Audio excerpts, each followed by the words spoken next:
আসসালামু আলাইকুম, আমি doctor Farhan Ahmed Emon, senior consultant, Saul heart centre Bangladesh limited.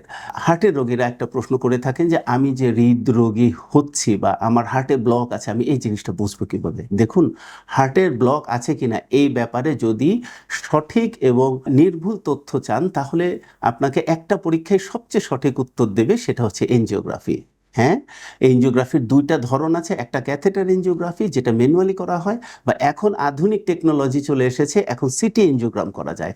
এটা করতে হসপিটালাইজড হতে হয় না এবং খুবই অল্প সময়ের মধ্যে আপনি জেনে যেতে পারবেন 5 মিনিটের মধ্যে যে আপনার হার্টে ব্লক আছে কিনা।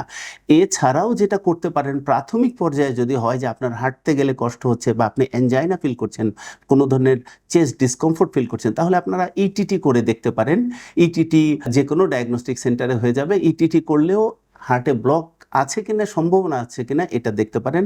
একটা ইসিজি করে দেখা যেতে পারে। ইসিজিতে প্রাথমিক ধারণা পাওয়া যেতে পারে, যদিও এটা ফাইনাল ডায়াগনোসিস দেয় না। এছাড়া ইকো করতে পারেন।